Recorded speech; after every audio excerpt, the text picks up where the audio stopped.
This tree we think is about 220 years old, something like that. My family have only been here 72 years, so it was already quite big by then. It was included in the British and Irish Hardwood Improvement Programme, and it is designated as one of the 100 best oak trees in Western Europe. We think it is 45 feet to the first fork, so I think it's probably about 11 foot round, but if you like we could run the tape around it. So we're getting there. So 10 foot 8 inches around by 45 feet, if it is 45 feet. So you should get some pretty good planks out of that, I would have thought. Before he fell, he's going to take off most of the top wood and just drop it. He's going to climb up the tree, and then he's going to fell the log down that way on the flat ground and set up the sawmill here. And then somehow or other, the logs have got to go out back up the track that way.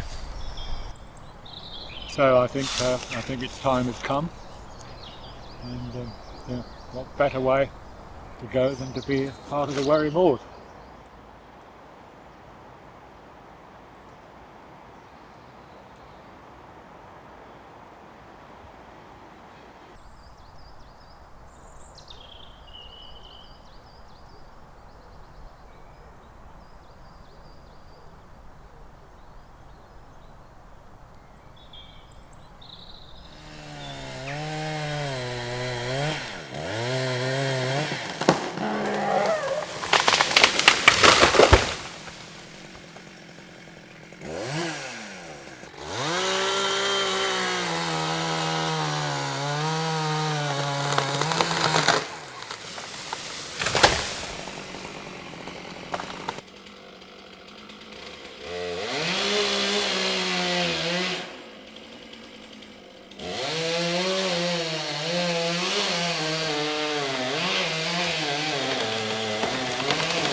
I'd rather have more pull and more power and less distance. Okay. I don't think it's going to take a lot of power.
We basically want to cut at maximum length. We want the biggest length out of this that we can get. Yeah.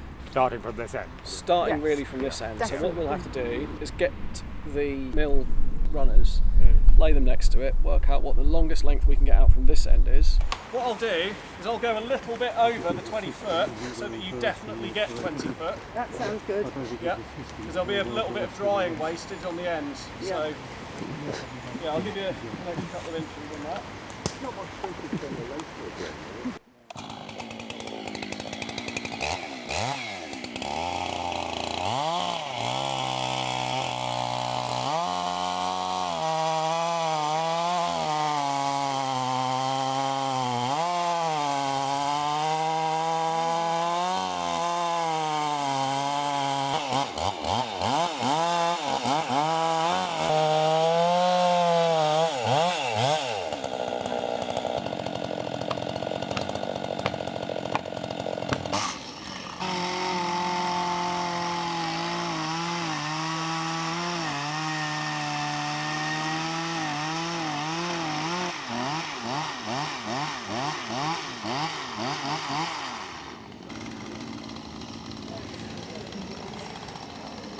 Looks like I'm taking more off than I need to this end. However, by the time you run along that, the top face of that cut is probably only going to be about that wide.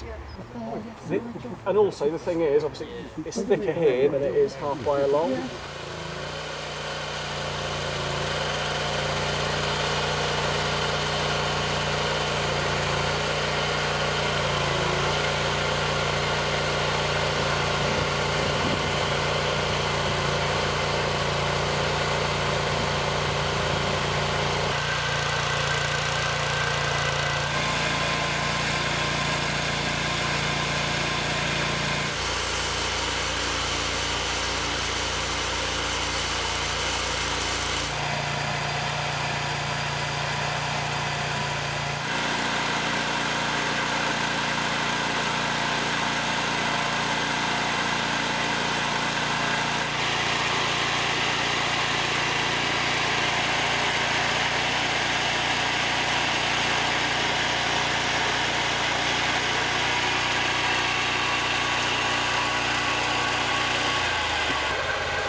Along the edge of the track.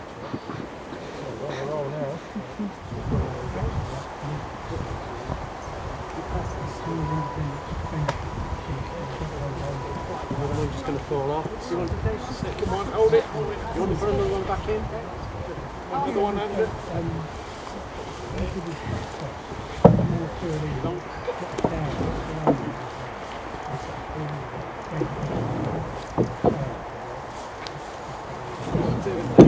Watch out.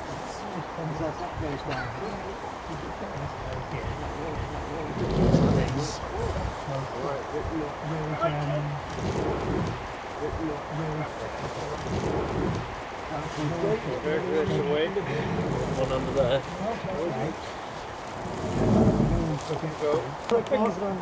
Watch your finger. Okay. We take the water. Pull the roller. Watch your fingers on that one.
The first process of doing the planks is to remove the bolts between the landings. So remove all the bolts, clean them up, and then the next stage is to come outside and free up all the nails which are into the frames which are holding the planks. So first of all we have to go on the bottom edge of the plank, which we're removing, so we can damage the plank so that we can actually pull those nails out of the frames. But obviously the top edge of the plank is with the other plank going over the top of the plank we're taking out. We need to keep that in place.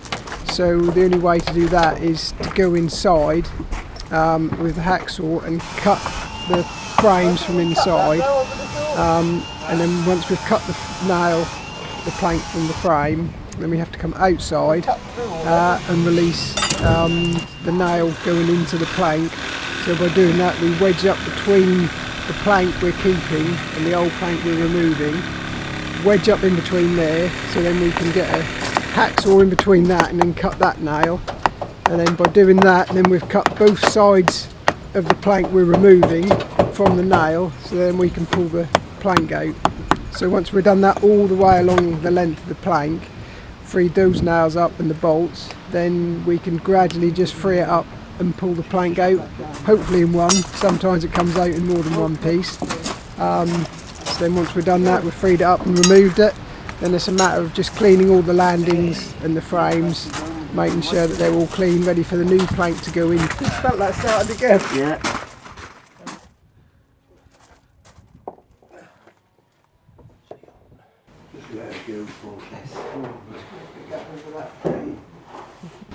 Once we're at that stage, then we can pattern out with hardboard patterns and a dummy stick, what we call a dummy stick, to pattern out the exact size and shape of the frame and the plank. So once we've got the pattern, then we can take that back to the yard, lay that onto the planks, mark it out best we can. We try and miss knots and splits, so we sort of juggle the pattern best we can to miss all those sort of things. And then we cut the planks out, then they're brought over back to the yard and then steamed in position. That will be, especially, it's quite a sort of cutting it really. Rough cutting there. We just want to see what we've got. We'll have a look at it. We just take it off. We'll just have a look at the rough shape, see what it's like. If that's alright, I think we'll go for that.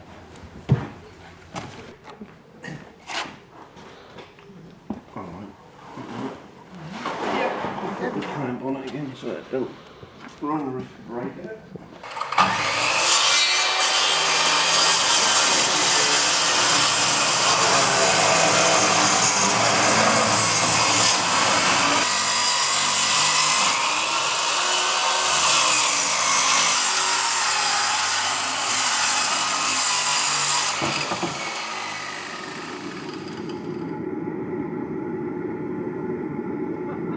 Got them in the steamer for about an hour and a half, and then take them out and bend them round to give the shape. Once we're steaming it, we can't get it in the exact position we want, so it's a matter of just getting that basic shape there with the first bit of steaming. So that's quite quick, and obviously we need to be reasonably quick because the heat from the plank will lose as soon as we take it out of the steamer, so it's quite quick to get it in position, get it in the rough position, and then normally leave that for about a day if we can, just to let the plank set in position.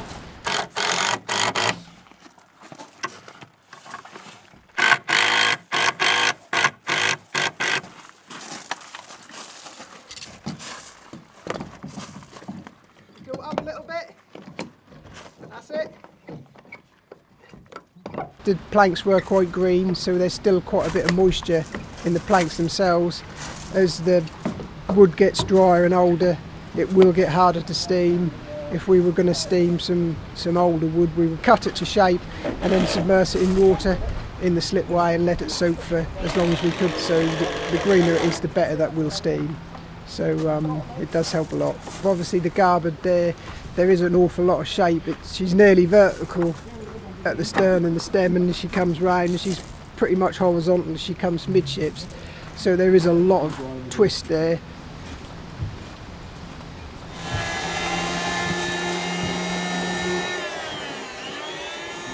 after that, then it is a lot of sort of trying it up and taking it down again, because there's quite a lot of shape, and you take a little bit off one end and it makes a lot of difference to the forward end. So it's just a little bit of trial and error, and gradually you get it nearer and nearer until we get the sort of the perfect fit really to the hog and the next plank up. So it is quite a bit of just titivating and just little bits here and there till we get the exact fit really.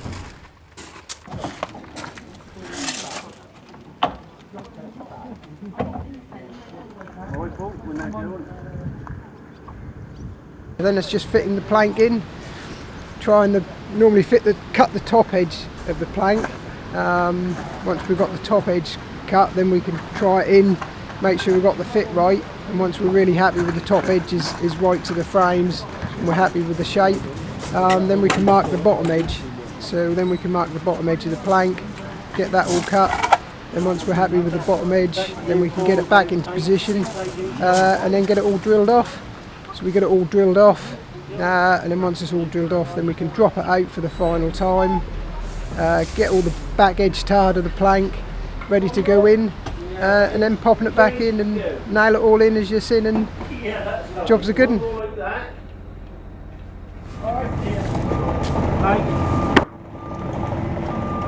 Whoa, nice gentle one now. Another one like that. And again. Whoa. Just one more gentle tap, Paul, but I think she's there. Yeah. Yeah, lovely. And you get a crump.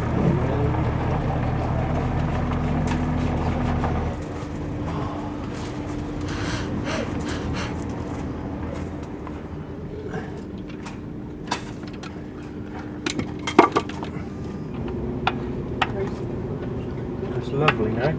You got the screws, Paul?